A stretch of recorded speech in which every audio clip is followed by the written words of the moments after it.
Hey there, everyone. Welcome to another episode of the Managing Partners Podcast. I'm Kevin Daisy, and I'm your host. Today, I have a guest that was recommended by a previous guest. I had Tom Spiggle on my show, and he runs an awesome law firm that he owns, and he reached out and said, hey, Francisco would be a great guest because he's my managing partner here at the firm, and told me his background. We connected and chatted, and it was really cool to kind of get that the owner saying, hey, this is my man. This is my guy. He's running the firm. He's taking us to the next level.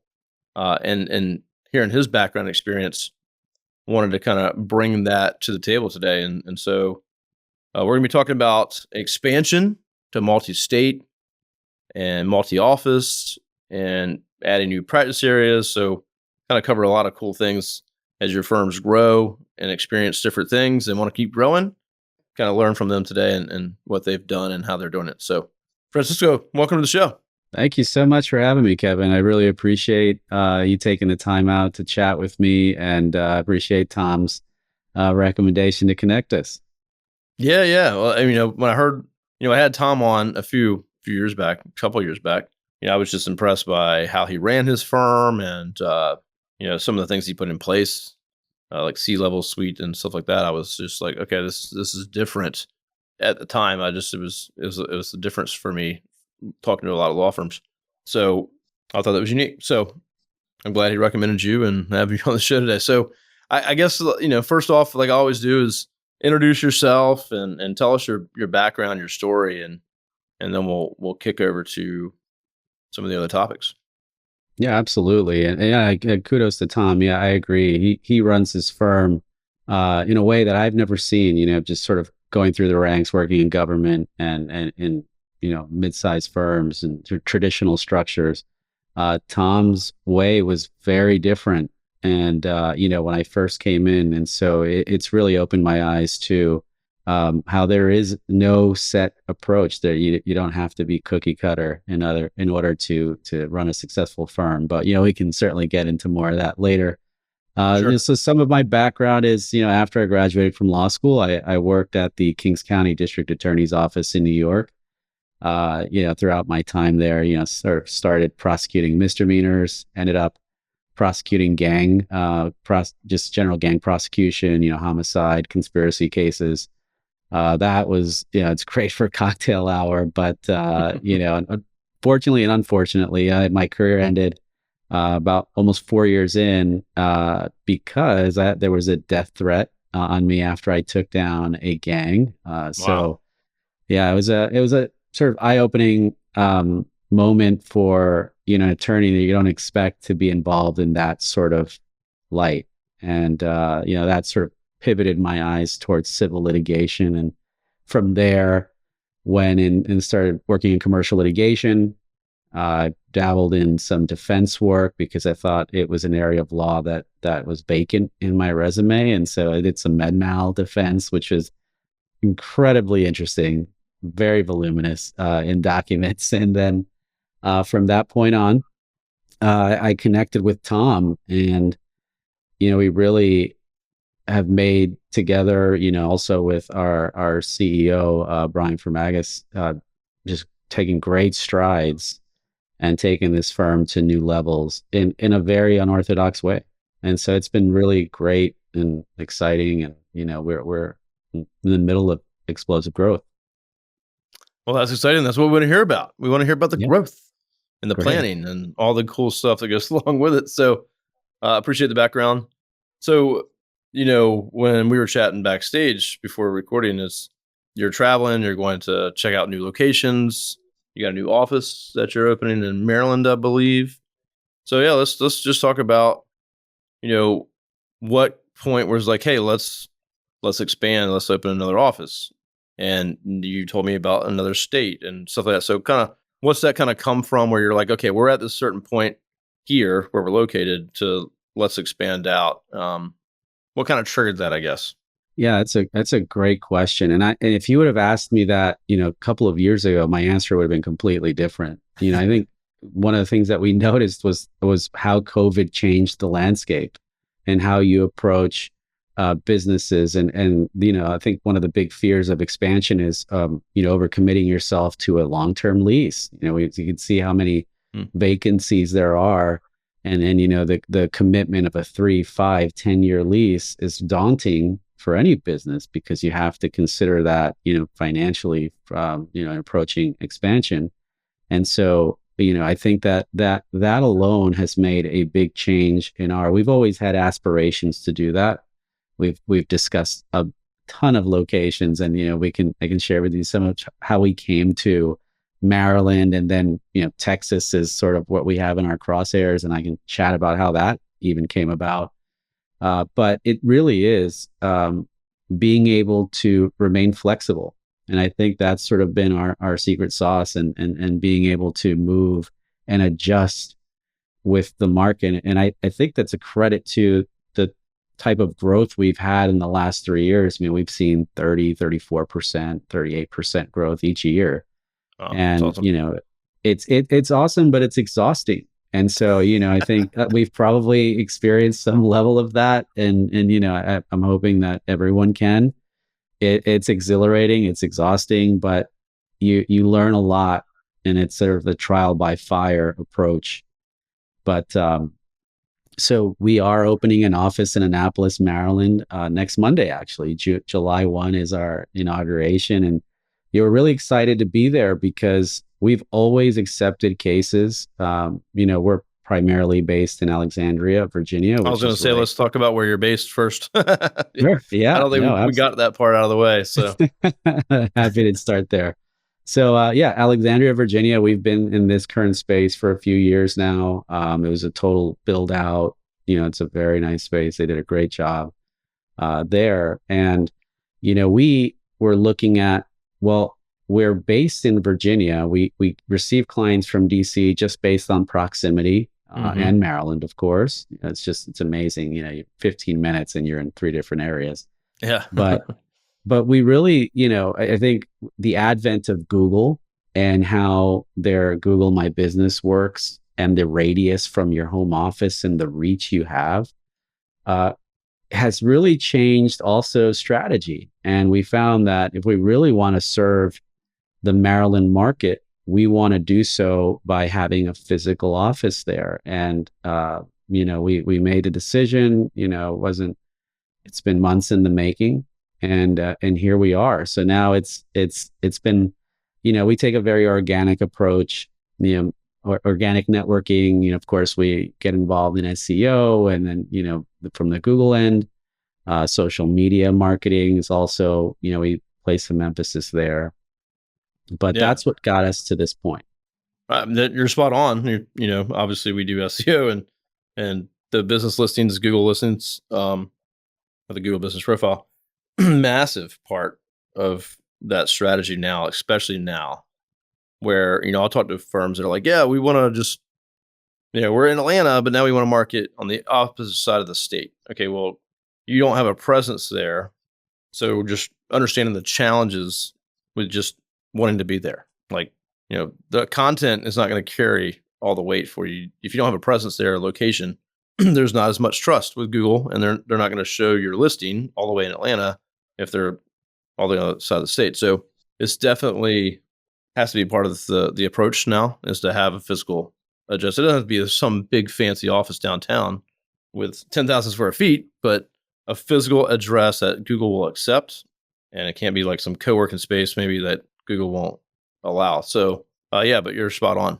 People won't trust that, hey, you're in Virginia, not Maryland. I'm in Maryland. So, and then you won't show up. So definitely have to be part of the strategy out there these days.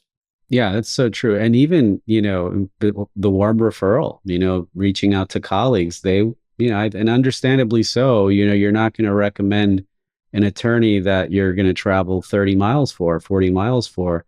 Ideally, you want to be in the immediate vicinity if you can, or at least be reachable. So that's the other side too, that, as part of my, sort of boots on the ground networking, that was absolutely a factor as well.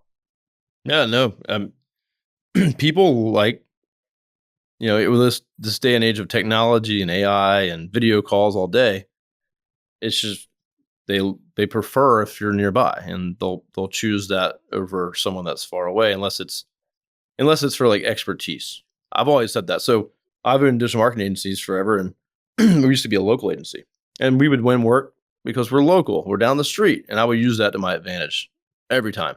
And we still might lose a potential client because like, well, there's an agency down the street. I'd rather be working side by side, and I get that. And now it's like, well, we're experts, and you're hiring us not because we're next door to you, because we know what we're doing. So you have, depends on what kind of law you're in. But if you're, my business attorney, I don't want them to be in California. I don't want them to be somewhere else where I can't get a hold of them or go sit down with them, even though I don't usually go sit down with them. It's just that people feel more comfortable that way. That's so true. And, I think to kind of go back and to your point and, sort of coupling it with COVID, we've got so used to the video conference, and in most instances, it's more efficient, more convenient for everyone. And one of the things that we also started noticing was that interpersonal relationship that attorneys had with their clients, if you go back 15, 20 years, your attorney was your confidant. They knew everything. They knew where all the, the expression, the bodies are buried. And, I think we noticed at least that we started losing that extra level of trust, and, being close allows the client, so that if they choose, and we encourage it, to meet with us in person, we're finding that the feedback's been really positive. And so there's just a lot of reasons to, even though we have this tech now that allows us to do that, to really try to implement some of the strategies that we've always used. Yeah, I agree. And, there's a lot of folks, doing virtual law firms and fully virtual law firms, and there's a lot of cool stuff happening out there. And as you see more of that, I think firms will have to do more traditional things to be different. It's like sending a handwritten card out, unexpected these days, right? And that's a very basic, easy thing to do. But people go, whoa, what's this? This isn't normal. So using like traditional type of tactics, I think, and approaches in the future will be even more, because AI, am I even talking to a real person? AI chats on your website versus a real person. And so there's a lot of things like that. We try to get our clients to like, hey, use a chat that's a real person. They might think it's AI at first or automated until they know it's not. And there's a big difference. And I asked some of those people like, hey, how was your experience with that? And so, yeah, as this stuff gets more advanced, I think the people that do things with a person will stand out more. So it's just how it's going to go. Yeah, no, it's amazing. The chat bots and, versus the live person, and Tom's working on something that right now that includes sort of our knowledge base, which allows the tech to actually provide really substantive answers. And hopefully at least gets it. It's amazing. It's amazing. I think every training session I sit in on, I'm just sort of like, wow, I can't believe where we are nowadays. But I'd say you have to get involved. You have to implement it into your practice. And you got to see what works, and right. Some of the automated and AI and all that stuff's going to be awesome. It's going to make you go to a different level. And I think there's also a overuse of it, that people will start to find out that, okay, that's not going to work. It's too far. I had someone talking who was like, oh man, imagine when, you'll get a McDonald's and there's no people at it, and it just makes your food and serves you.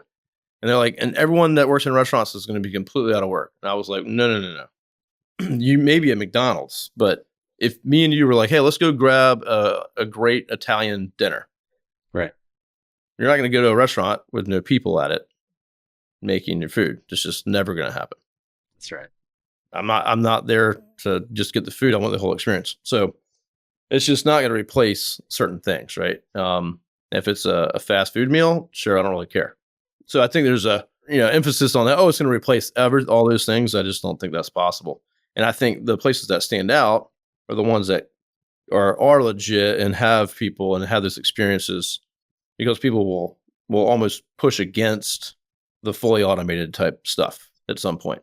I've seen it in our business. Like when I was about 5 or 10 years ago, everything was outsourced to other countries.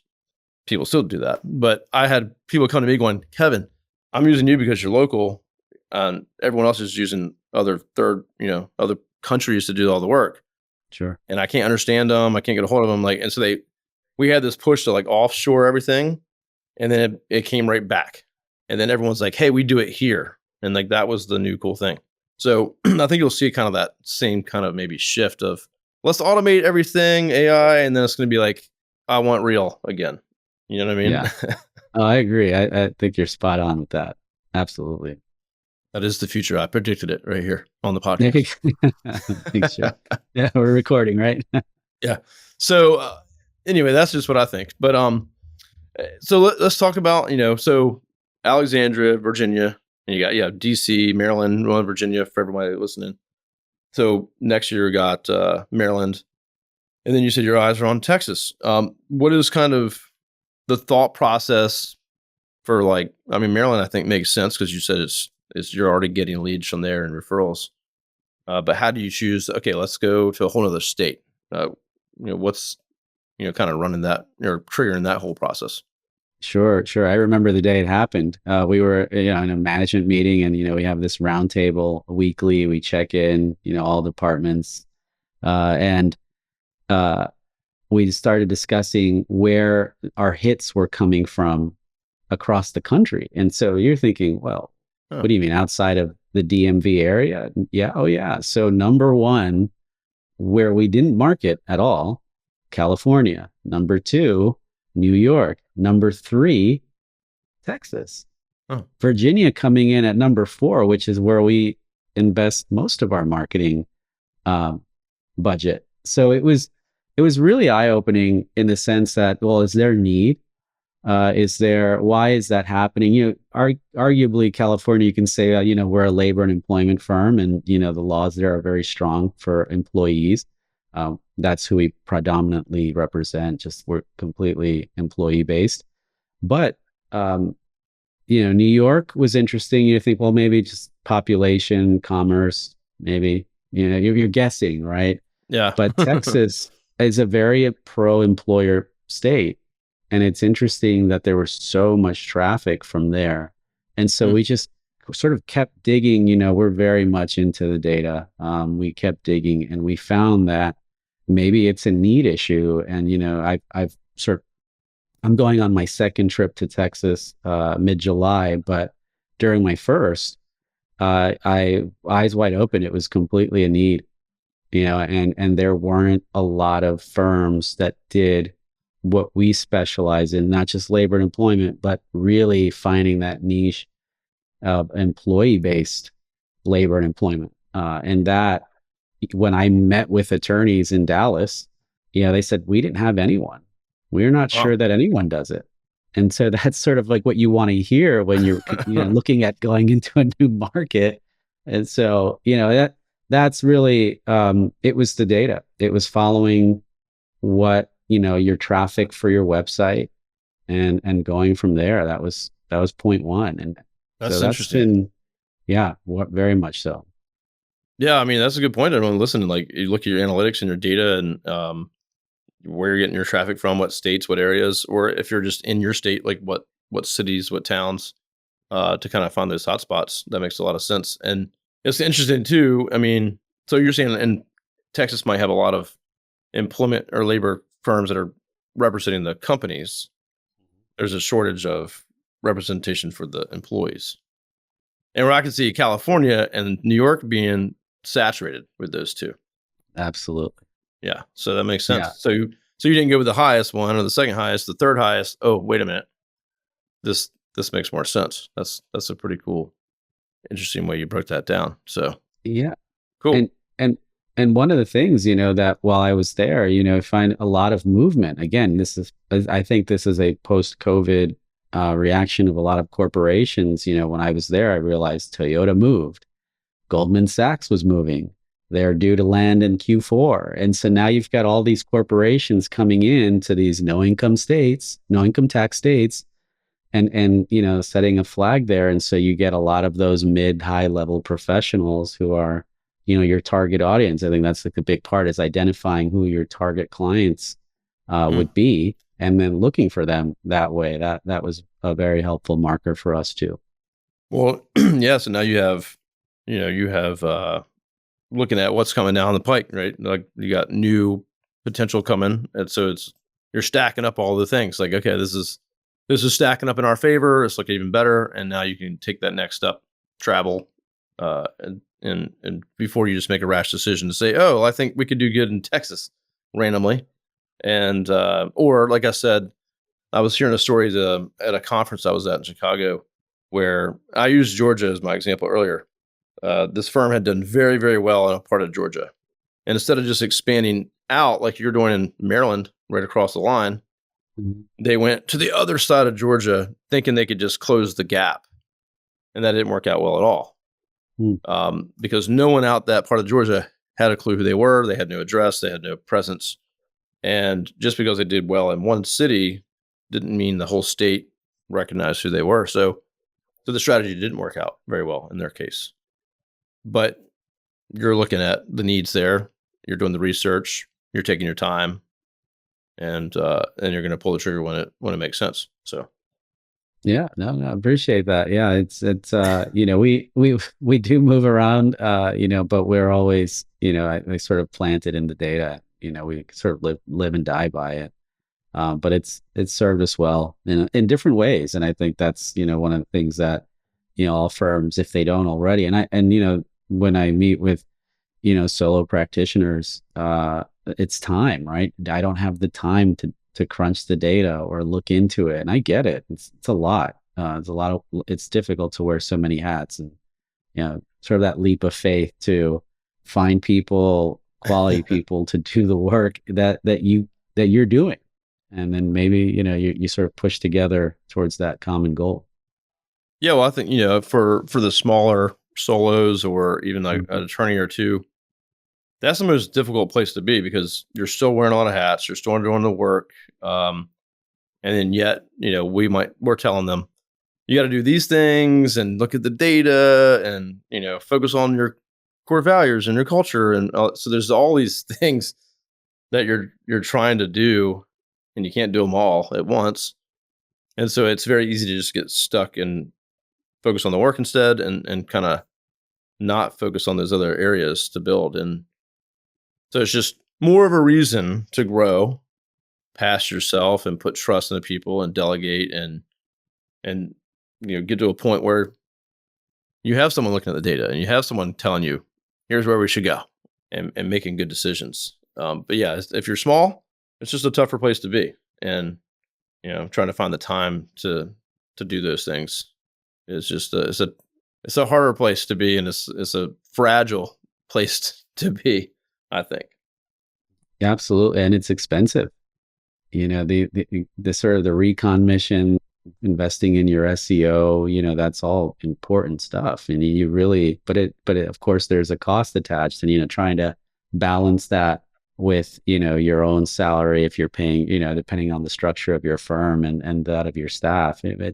Sometimes it's a tough pill to swallow, but an important one. I think, that really is what takes firms to that next level, is the investment in those areas, and then trusting that it's going to work out.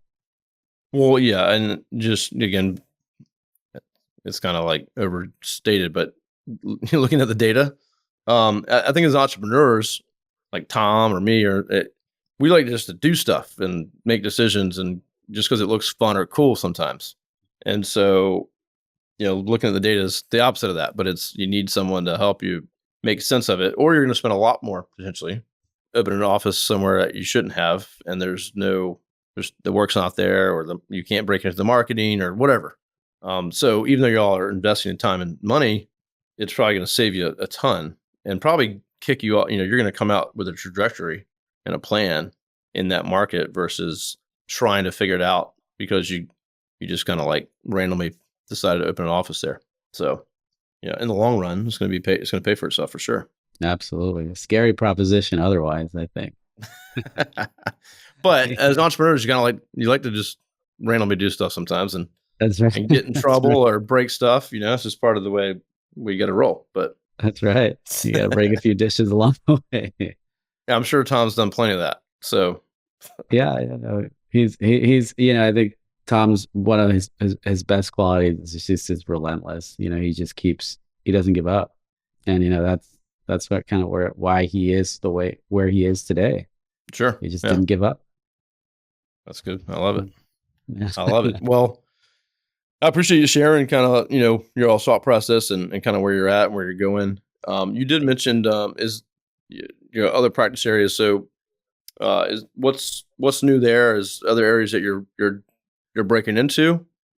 Yeah, no, we're excited. Recently in the DMV area, we started a criminal defense practice. We're not going to focus on volume, sort of traffic court tickets. It's sort of that high level crime.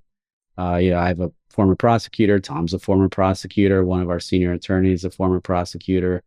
And Nice. so we had the knowledge base in house. And, we thought, well, this is a very specific market. We're not banking on, 1,000 cases a year. We just want to sort of dabble in since we have the skill set.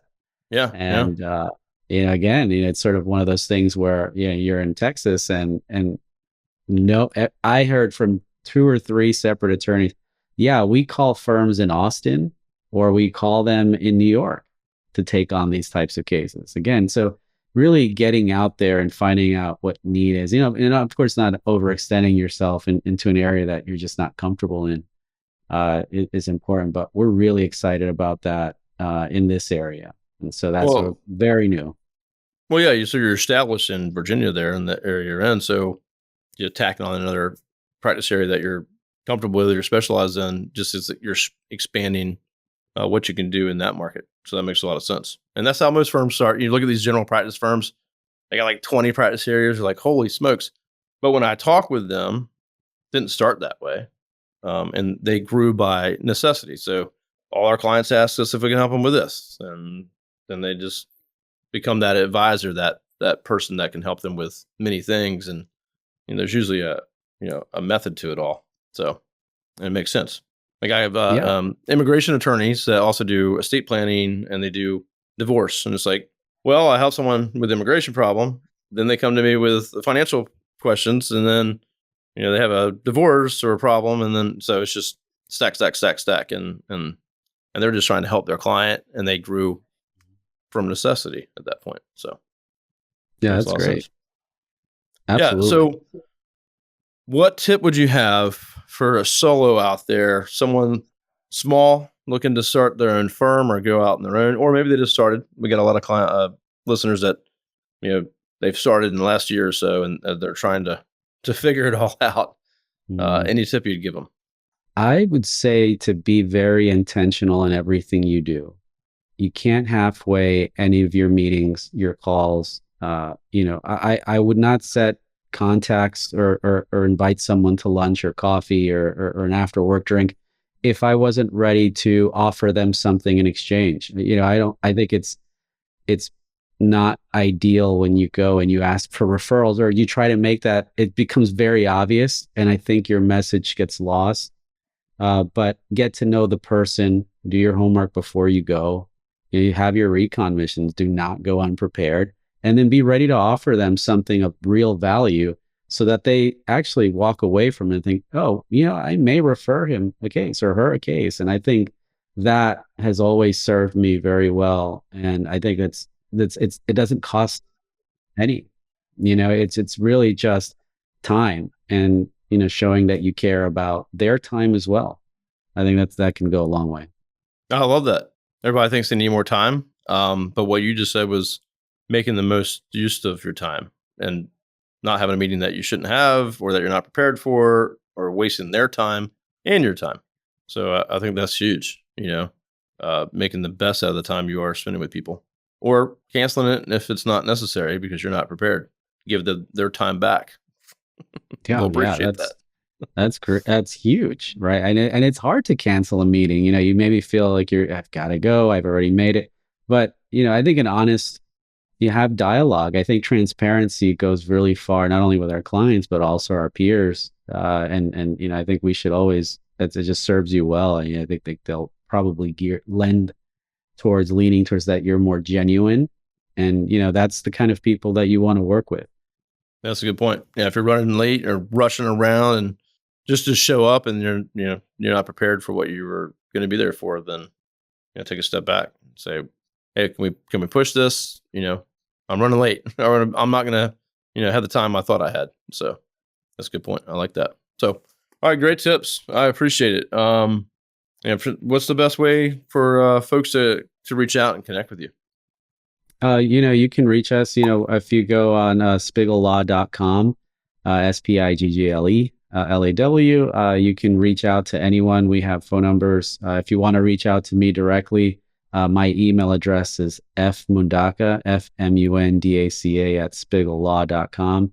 I'll be happy to help anyone out or pointers, or even take some on my own. So I really appreciate you having me here today, Kevin. I've watched several of your episodes kind of leading up to this. Tom's mentioned that he had a great time, and so thanks for having me here.